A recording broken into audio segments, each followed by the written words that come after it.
after the subject of an affair was raised. Rumors regarding health, appraisals of character, moral judgments. Suddenly, people were talking about more than just Tamar.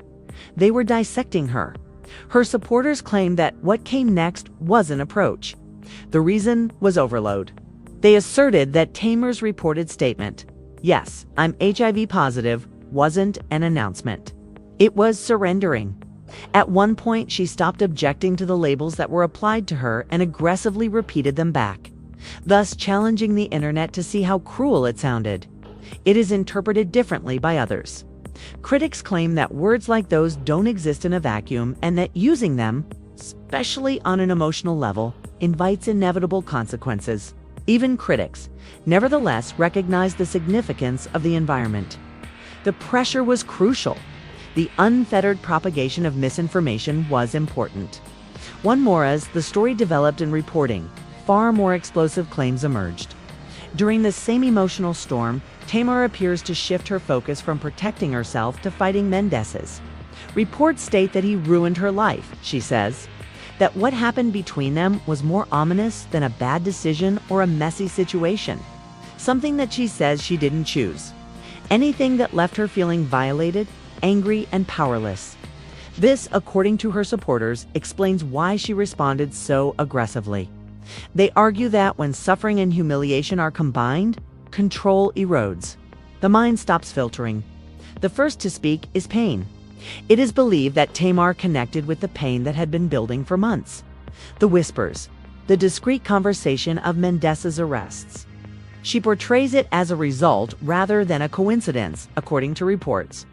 According to internet reports that justice is finally catching up. She claims that any legal problems Mendeecees may be facing are justifiable. A tiat, to be imprisoned. These remarks, according to fans, were unplanned. They were raw remarks made by someone who thought that since her name had already been tarnished, there was nothing more to protect. Through every kind of suffering imaginable, the narrative disintegrates again. Some viewers immediately come together in support of her at this time. They contend that emotional outbursts don't happen on their own. They assert that no one would ask for this level of scrutiny unless they were in acute agony. They argue that this was a woman's response rather than manipulation. Pointing to her prior susceptibility to mental well-being, others tremble. They warn that without evidence, such serious statements cannot be made. It is said that emotions do not excuse potentially disastrous outcomes. They worry that in the chaos, the truth might end up as collateral damage. There are also others who are caught in the center. Words aren't the only thing that stands out, so those who can't ignore the pattern are unclear of what to think. It's the speed at which its meaning was established via the internet. In a few hours, headlines crystallize. Without hesitation, reaction videos eliminate context. Condensed, refined phrases are republished. The emotive moment becomes a proclamation. The claim is made. The claim is taken for granted. Suddenly, Tamar is not reacting to rumors. She is the subject of the rumor. According to reports, her close pals want to step in. They urge calm, suggest pausing, breathing, and clarifying. But the machine is already working. Every silent moment is interpreted as affirmation. Suspicions grow with each delay. Even attempts at de-escalation are seen as damage control. Funky, meanwhile, transforms back into a lightning rod. His position is debatable among admirers. He is accused by some of starting the story. Some defend him by saying he never mentioned crimes or his health. They highlight the fact that instead of discussing his diagnosis, he talked about what he saw. However, the internet looks for a target and does not differentiate between causes and results. And after speaking first, Funky remains in the line of fire. Tension spreads outward. Comment sections turn into battlegrounds. People argue over permission, accountability, and whether it would have been better to keep quiet, wondering if it's ever safe to show feelings in a culture that rewards outrage. What makes things more challenging is the absence of clarity. No official statements or affirmations. Avoid using affirmations. No walkback or reinforcement. Only fragments, only emotion. just individuals using their own concerns and assumptions to fill in the blanks. This, according to supporters, is the exact reason Tamar lost it, since the narrative would go on without her no matter what she did. Critics claim that once words leave your mouth, you have little control over how they are used, which is why temperance is crucial. One thing becomes clear to all onlookers as the din continues. In this case, the veracity of reports is irrelevant. It concerns what happens when someone replies without protective gear. Do they believe that rumors are chasing them? It's about how an individual's pain may be turned into a narrative, and how easily that narrative may elude the person at its center. By the end of this period, nothing appears to have been settled. There are only opinions, no solutions, only responses, and no facts. But nobody seems to be able to escape the eerie, quiet question that looms over everything. What happens if emotions are made public? There are still accusations. Additionally, the focus becomes sharper after the initial wave rather than diminishing. The next step is amplification instead of resolution. The video has been slowed down. Every syllable is said again. Fans start to intent. As the dispute intensifies, the participants get quieter. Tamar did not immediately make her point clear. Claims circulating on social media and debate platforms state that the story is not updated in a video follow-up. There isn't a well-written statement that separates emotion from fact. And that absence is the loudest part of the story. It is perceived by supporters as fatigue. It is perceived by critics as evasion. Either way, quiet begins to function on its own. Online sources claim that she was taken aback by how rapidly the situation escaped her control. People close to her claimed that all of a sudden, angry remarks were frozen, quoted, and turned into something enduring. They claim that she had no desire to verify a diagnosis. However, by the time that distinction mattered, the internet had already decided. The context was eliminated and the statement was condensed. The emotion was condensed into a headline. At this point, the conversation shifts from what was said to why. Commentators begin to describe the event as an emotional breakdown caused by ongoing targeting.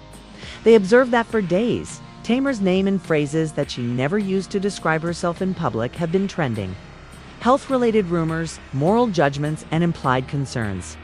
Proponents claim that when someone is repeatedly provided their identification, they eventually give in and repeat it back in an effort to stop the disturbance.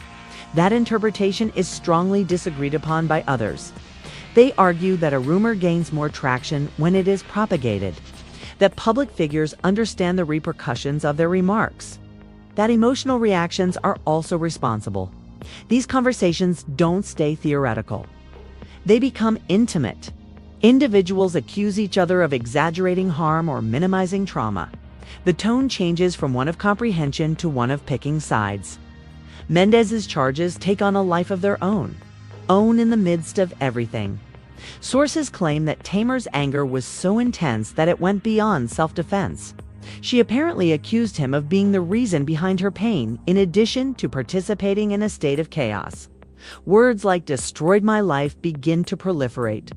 The most serious claim of all then appears in the conversation as an angry comment rather than a formal allegation, something that is inferred by emotion rather than explicitly acknowledged as actuality. Fear enters the debate at this point. Fans begin to question whether emotional outbursts still have legal significance, whether or not furious comments can still destroy people's reputations. The implication alone is enough to do irreversible damage. Impact versus intent is a contentious issue. Pain doesn't follow a script when it comes to the divide between making charges and discussing trauma. Supporters of Tamar say that there was a significant problem if she responded in the manner that she did.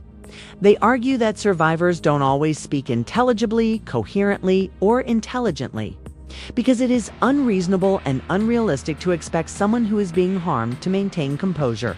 Others assert the reverse. They warn that assertions of force should be made explicit, even if they are assumed. Emotional framing cannot take the place of evidence. They contend that once such statements are made public, they cannot be undone by later arguments out of concern that someone else's life would be wrecked if the right Legal steps aren't taken to protect someone else's suffering. Of course, the internet doesn't wait for answers. As these interpretations acquire hold, the conversation over arrests of Mendeecees is reviving with renewed intensity. Not because of new information, but rather because the long-standing rumors are fueled by emotional charge. People begin to piece together timelines, past news stories, out-tuved court cases, and unrelated incidents. Everything becomes an element of a growing concept that appears coherent even in the absence of confirmation. This is how the arrest is confirmed by speculation. Some people claim that it proves something. Others point out that the details are inconsistent. The stated assertions are not associated with any charges. The points that the internet is making are not linked by any reliable sources. But storytelling has greater influence than logic. And now the narrative gains from emotion, accusation, and quiet. Meanwhile, Funky's name continues to hover over everything like an open question. Whether he should be held responsible for what happened is discussed in the comment sections. He spoke about what he saw according to supporters rather than assuming anything. They argue that it is unfair to blame him for the extrapolations of others. Critics contend that communicating at all ignited the flame, and that the internet would eventually spiral out of control. He mentioned intimacy, relationships, and unease. Funky himself does not immediately jump back in, according to remark excerpts that are circulating. He doesn't leave there are differing interpretations of the restriction, and it must be explained or justified in great detail. Some see it as a sign of maturity. A few think of it as guilt. Again, quiet may be anything the viewer desires. Fans speculate about the attorneys behind the scenes. Damage control instructions to keep quiet about networks watching you closely. Meetings, off-camera conversations, and people choosing not to further an already unmanageable situation are all rumored. This is all unverified. But the idea that something is being managed behind closed doors quickly becomes popular. This idea changes how viewers read everything. Some believe that what seemed like pandemonium was deliberate.